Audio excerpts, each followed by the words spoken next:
Hello everyone. PYQ series में आज एक नया क्वेश्चन डिस्कशन कर रहे हैं। A 3 week old male infant, 3 week catch point है, मेल चाइल्ड, ठीक है, persistent projectile non bilious vomiting के साथ आ रहा है, ठीक है। और क्या मिल रहा है? Olive shape mass in right upper quadrant. Which metabolic abnormality is most likely seen? संयोग से आज मेरे ओपीडी में भी ऐसा केस आया है। वो 4 वीक मेल चाइल्ड था, पिछले 4-5 दिनों से लगातार वोमिटिंग कर रहा था, ठीक है, और वेट लॉस हो रहा था, ठीक। बच्चा काफ़ी डिहाइड्रेटेड था, तो पहले तो हम लोगों ने उसका डिहाइड्रेशन करेक्ट किया और एक प्रोविजनल डायग्नोसिस CHPS का बनाया। क्यों? क्योंकि कोई भी बच्चा अगर 4 वीक पे वोमिटिंग के साथ आ रहा है, 4 वीक का चाइल्ड वोमिटिंग के साथ आ रहा है, और वोमिटिंग कैसा? नॉन बीलस हैंड प्रोजेक्टाइल,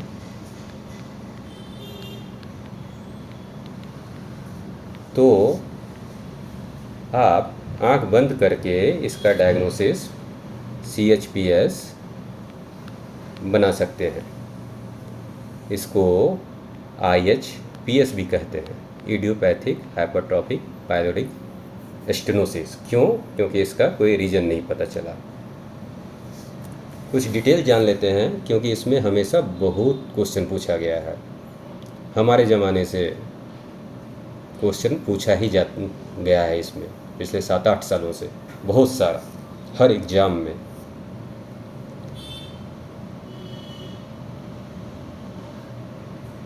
चलो, CHPS के बारे में सबसे पहले क्या जानना है कि ये फर्स्ट बॉर्न मेल चाइल्ड में होता है,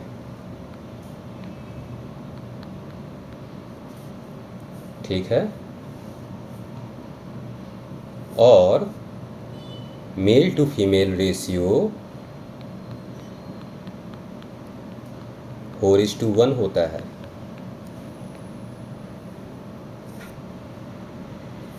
ये हमेशा पूछा जाता है, ये दोनों ही इम्पोर्टेंट क्वेश्चन है। और किस एज में प्रेजेंट करता है? अराउंड 4 वीक,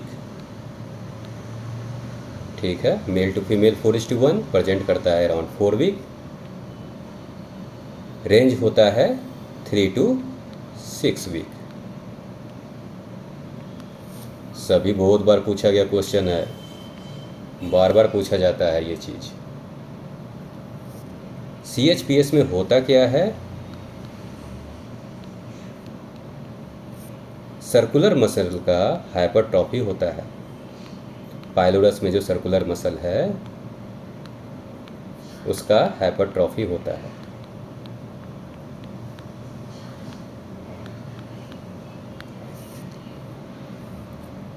ये कौन से ड्रग से एसोसिएटेड होता है CHPS? मतलब ये ड्रग अगर तुम बच्चे को दोगे तो उससे CHPS का इंसिडेंस बढ़ जाता है। ये रिस्क फैक्टर है, ठीक है ना। कोई कारण अभी तक CHPS का नहीं पता है, बट देखा गया है इस दवाई को देने से इंसिडेंस बढ़ जाता है। वो कौन सा दवाई है? इरिथ्रोमाइसिन। इसलिए न्यू बॉर्न में इरिथ्रोमाइसिन कभी नहीं देना है। वेरी वेरी इंपॉर्टेंट क्वेश्चन है ये।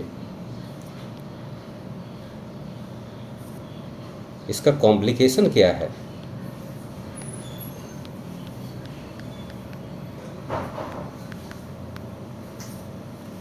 देखो, बार बार वोमिटिंग कर रहा है, वोमिटिंग कर रहा है तो स्टोमक से क्या निकल रहा है? HCl, ठीक है।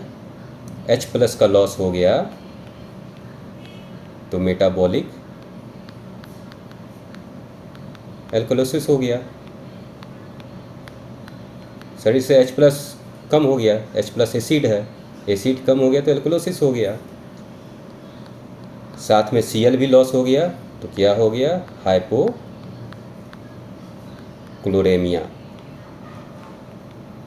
ठीक है। और साथ में क्या होता है, हाइपोकैलेमिया। क्यों? क्योंकि गैस्ट्रिक जूस में थोड़ा पोटेशियम भी होता है। और भी एक कारण है हाइपोकैलेमिया का जो मैं आपको बताऊंगा कुछ ही देर में। इसके साथ बहुत बहुत बहुत बहुत इम्पोर्टेंट चीज़ है, क्या पैराडॉक्सिकल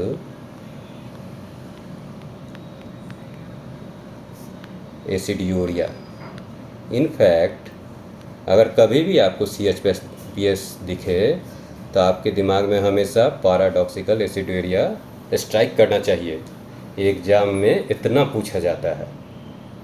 अब है कि एल्कोलोसिस मिल रहा है तो यूरिन में भी एल्कलाइन होना चाहिए, एसिड्यूरिया क्यों मिल रहा है? तो मैं थोड़ी देर में बताता हूँ। डायग्नोसिस कैसे करेंगे? डायग्नोसिस जो है, इन्वेस्टिगेशन ऑफ चॉइस, वो अल्ट्रासाउंड है। अल्ट्रासाउंड में जो है पाइलोरस का लेंथ जो है वो 16 mm होता है। ठीक है ना, से 16 mm से ज़्यादा, 16 mm या उससे ज़्यादा हो, और थिकनेस 4 mm या उससे ज़्यादा हो। यहाँ मिलीमीटर में है, सेंटीमीटर नहीं, ध्यान रखना। सेंटीमीटर बहुत बड़ा थिकनेस हो जाएगा, ये कॉमन सेंस की भी बात है। मिलीमीटर में है, हमेशा ध्यान रखना। 16 मिलीमीटर से ज़्यादा हो या 16 मिलीमीटर हो लेंथ,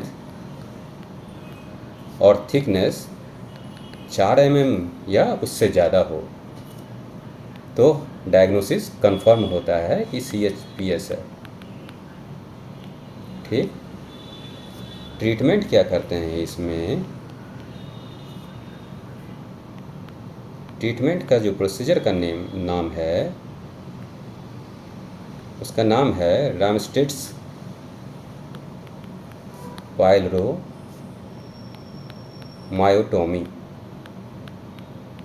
ये भी काफ़ी पूछा गया है। ये ऐसा टॉपिक है जिसका हर क्वेश्चन, हर इंफॉर्मेशन इम्पॉर्टेंट है, क्योंकि जब आप बिजी OPD चलाते हैं, ये केस आपको रेगुलर मिलते रहता है, इसलिए इस केस का इम्पोर्टेंस बहुत ज़्यादा है। जब भी आप पीडियाट्रिक्स लेंगे आपको बहुत सारे केसेस मिलेंगे CHPS के देखने को। रामस्टेड पाइलोमायोटोमी में क्या करते हैं हम लोग, लॉन्गिट्यूडनल स्प्लिट करते हैं मसल का। ठीक है ना, स्किन में इंसिजन दिए, फिर स्टोमक वाल का सिरोसा, फिर उसका मस्कुलर लेयर में लॉन्गिट्यूडनल स्प्लिट करते हैं। ध्यान देने वाली बात है कि इस प्रोसेस में स्टोमक का म्यूकोसा को हम लोग टच नहीं करते हैं। ठीक है ना, इसलिए इसको सीरो मस्कुलर स्प्लिट कहते हैं।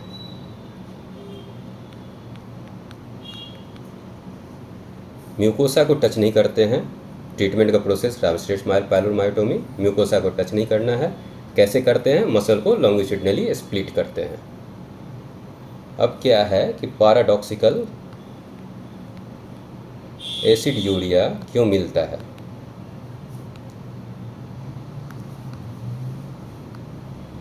ठीक है, जब भी वोमिटिंग होगा तो renin, angiotensin, aldosterone system activate होता है। ये दो काम करवाता है, पोटेशियम का लॉस होता है और सोडियम का रिटेंशन करवाता है किडनी में। ठीक है, ये भी एक कारण है हाइपोकैलेमिया का। दूसरा है सोडियम हाइड्रोजन एंटीपोड को ये एक्टिवेट करता है, तो सोडियम का रिटेंशन होता है, तो उसके साथ हाइड्रोजन आयन का भी लॉस होता है यूरिन में, जिसके कारण पैराडॉक्सिकल एसिड्यूरिया मिलता है। ठीक है, क्वेश्चन किस तरह फ्रेम किया जा सकता है? अगर CHPS का क्वेश्चन है, बहुत वॉमिटिंग लेके बच्चा आया है, तो पूछेगा नेक्स्ट स्टेप ऑफ मैनेजमेंट। तो नेक्स्ट स्टेप तो तुम भाई वॉमिटिंग हो रहा है तो वो डिहाइड्रेटेड है चाइल्ड, तो उसका डिहाइड्रेशन करेक्ट करना है। ठीक है ना, ये हमेशा ध्यान दोगे, ऐसा नहीं कर दोगे कि रामस्टेट पायलोमाइटोमी, तब तक तो बच्चा मर जाएगा। तो डिहाइड्रेशन पहले करेक्ट करो, मेटाबॉलिक एबनॉर्मलिटी को करेक्ट करो उसका। ठीक है ना, नेक्स्ट स्टेप यही होगा। और डेफिनेटिव ट्रीटमेंट जो है अगर पूछे, या ट्रीटमेंट ऑफ चॉइस, तब आएगा रामस्टेट पायलोमाइटोमी। चलो अब क्वेश्चन देख लेते हैं इसका।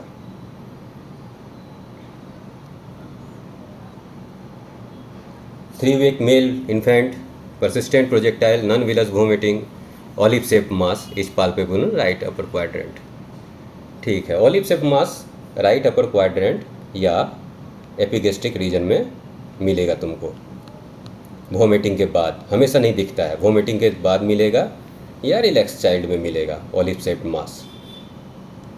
ठीक है, ये ध्यान रखना।